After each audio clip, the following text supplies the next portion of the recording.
Okay, so let's get into the question that sparked this debate, which is, what is meditation? You tell me what you feel meditation is first, so I'll build on from there. Well, I'm a rookie in this field. Me but too. I'm a beginner. I just began before you. Yeah. Okay, so from what I've come across, there's this constant tension between meditation and mindfulness. Today, it's very hard to separate what some people market as meditation is actually mindfulness and what's meditation. From my understanding of meditation, it's just do nothing, nothing at all. Can you?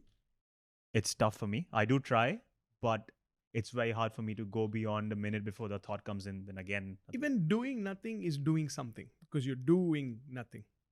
yeah, there is a paradox in that. See, I'm telling you, life is full of paradoxes. So instead, I prefer the term be.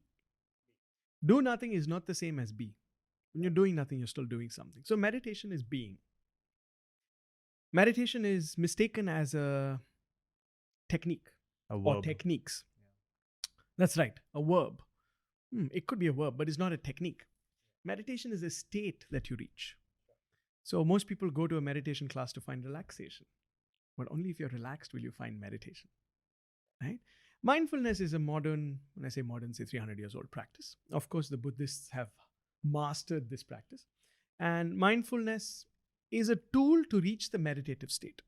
So there is mindlessness, which is mindlessly without awareness doing things. There is mindfulness, where being hyper-focused on any activity you're doing or hyper-focused on multiple activities doing, depending on your skill level.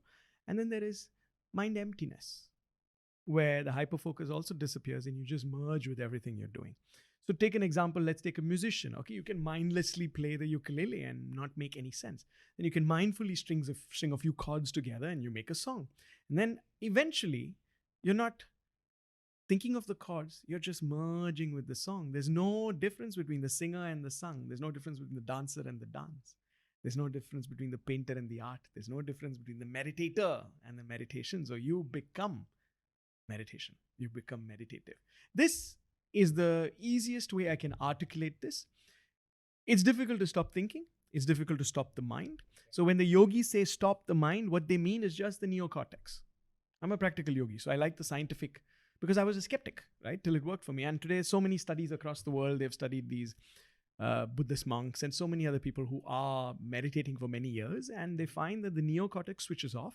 And especially in practices like Kundalini and other tantric practices, the reptilian and the limbic brain lights up with electrical impulses.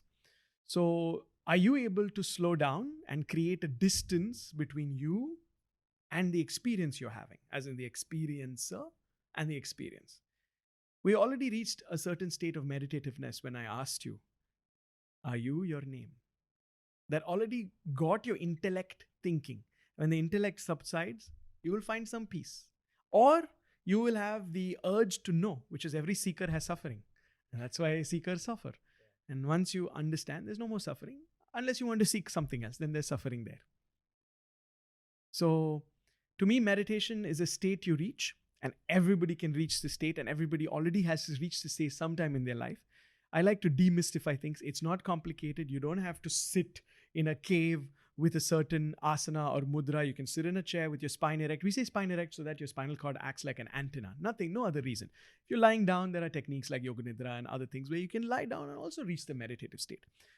But the state you reach when you merge with something, or when you're able to create a distance between the experiencer and the experienced, or the witnesser and the witnessed, or the observer and the observed, that is the state you reach. Like when you were watching the sunset.